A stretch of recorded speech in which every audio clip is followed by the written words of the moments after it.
God, grant me the serenity to accept the things I cannot change, courage to change the things I can, and wisdom to know the difference.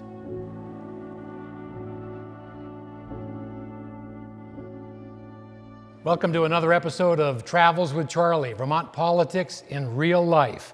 We're at Jenna's house in Johnson, Vermont, home of Jenna's Promise, a nonprofit organization dedicated to eliminating barriers to treatment, as well as recovery services for opioid abuse.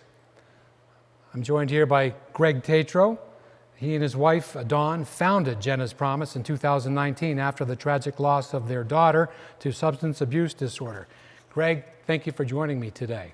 We're also joined by Daniel Franklin. Daniel is the Executive Director of North Central Vermont Recovery Center. Greg, first, let me ask you if you would please tell us a little bit about Jenna, your daughter, her struggle with opioids, and how the name Jenna's Promise came about.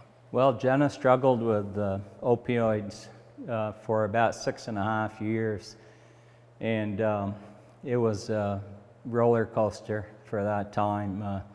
We tried to do everything we could to help her get through this addiction, and this mental disease is basically what addiction is.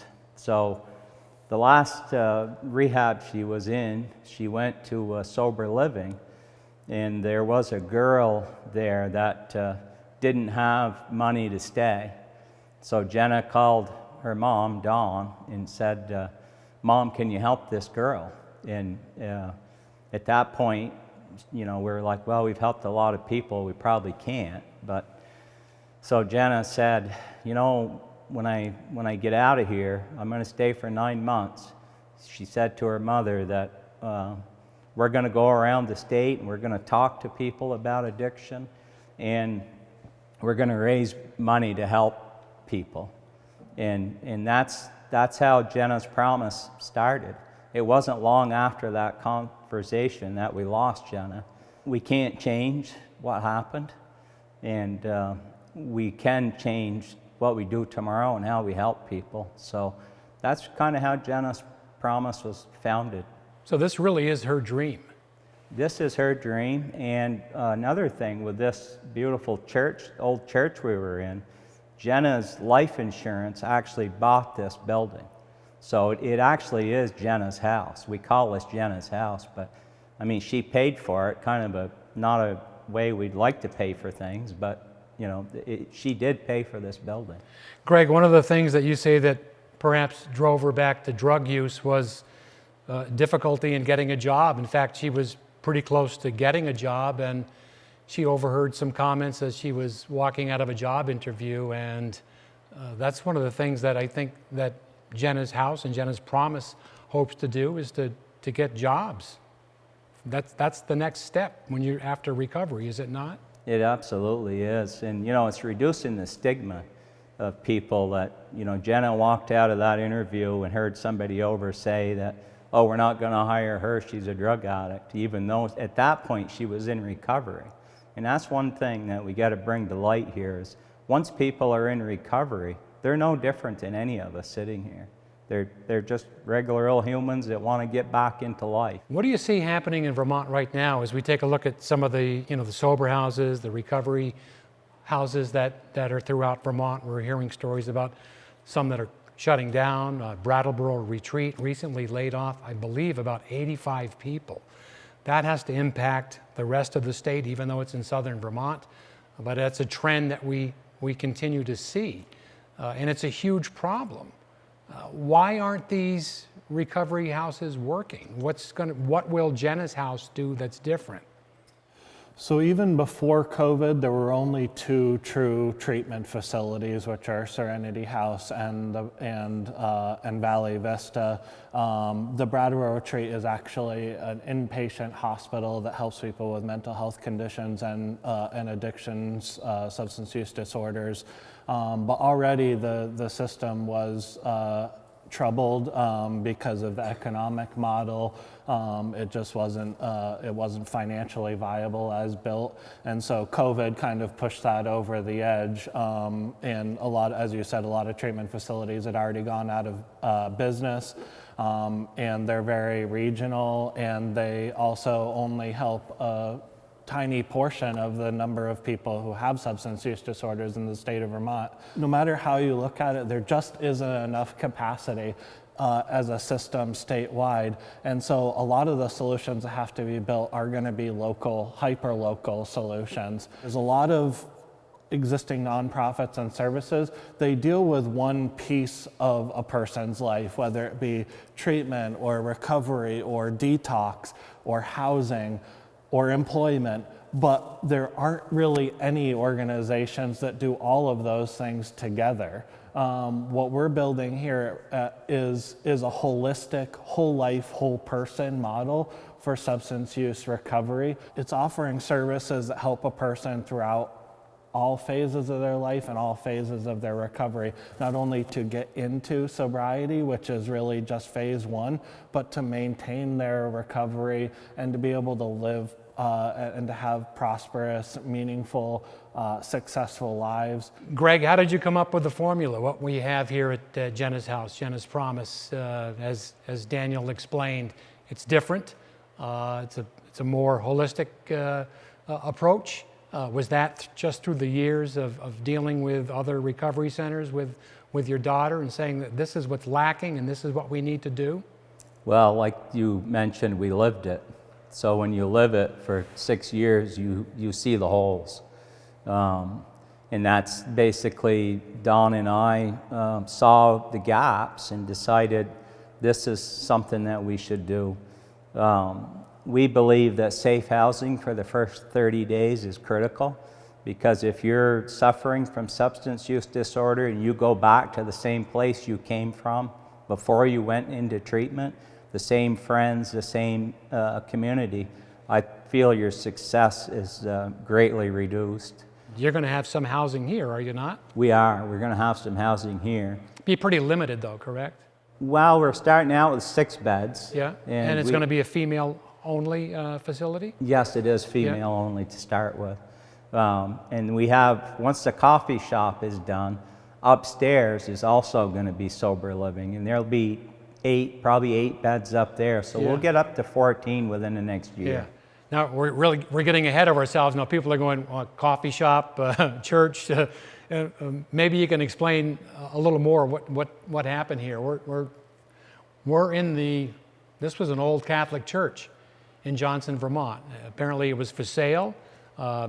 You're in the construction business. You saw the potential to turn it into a community center. Give me a little more of the backstory of that, and then I'd love to hear more about the coffee shop, which actually isn't here, but it's in downtown Johnson, correct? That's correct. This building, Don and I were married here, right here actually. We're probably standing in the same place, sitting in the same place. So we were married here. Jenna was baptized here, and we had Jenna's reception here after she passed away. And we drove out of this and we looked, and there was a sign, real estate sign.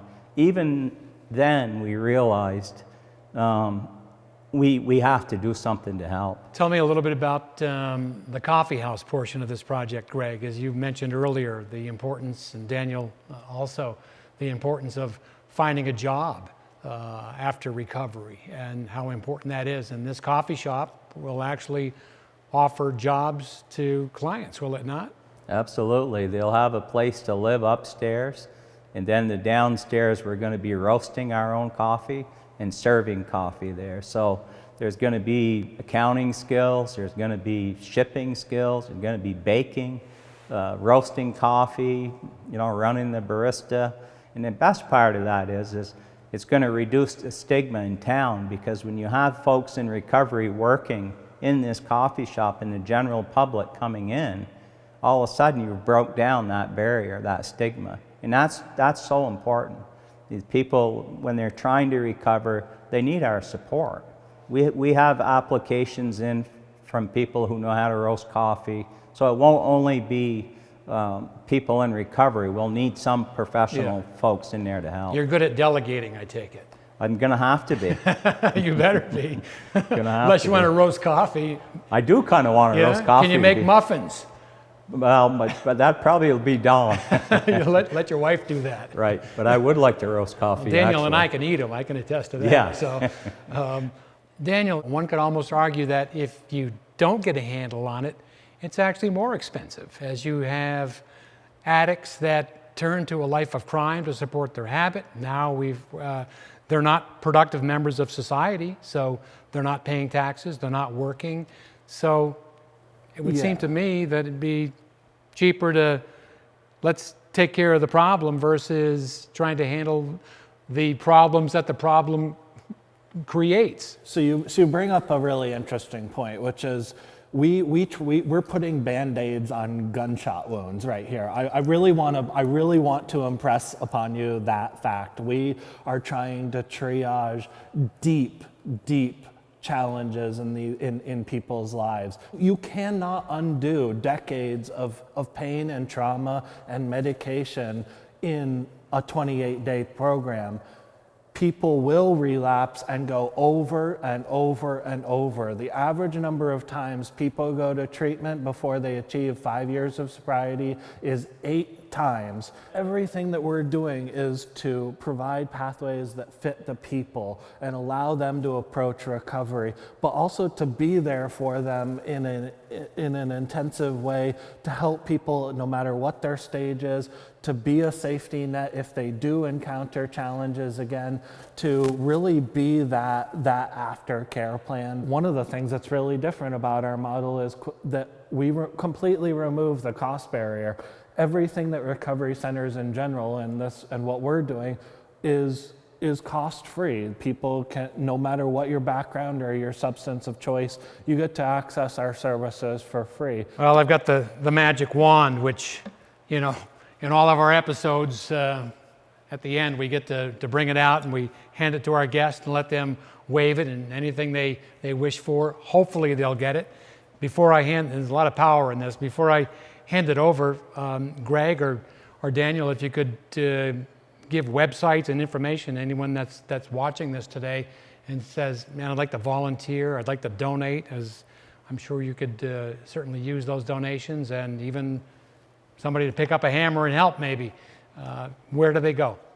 Well, here it's jennaspromise.org, and we have a Facebook there you can get to, and I think it would be good if anybody listening just kind of watches what we're doing, and then if you need some help or your neighbor needs some help, you can call us, you can email us, we'll get you turned in the right direction. It might be just handing you over to Daniel, but a lot of times just that support. And we have people call us night, Sundays, Saturday afternoons, doesn't matter, we answer the phone, because that's when they're in a crisis and they want to make a change. You got to hit the nail when it's hot, I'm going to give you the magic wand first, Daniel. And go ahead, wave it. Anything you'd like. If I could wave my magic wand, it would. I'd like to see us realize that people with substance use disorders are people. They're our daughters and our sons and our fathers and our mothers and our siblings.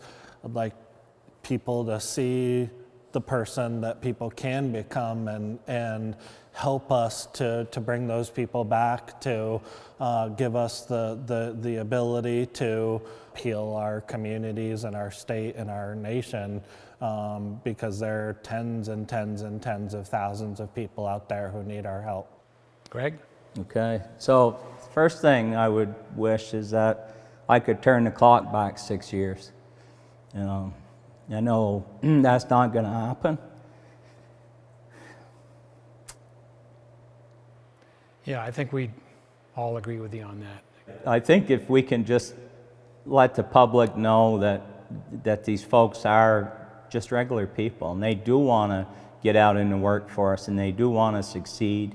They have dreams just like all of us do. And when a person's in recovery, they're no different than any of us. And I think that's very important because it'll help us push and help people get to recovery. And like I said, they're good people. Their brains have been hijacked, and we gotta keep the door open for them.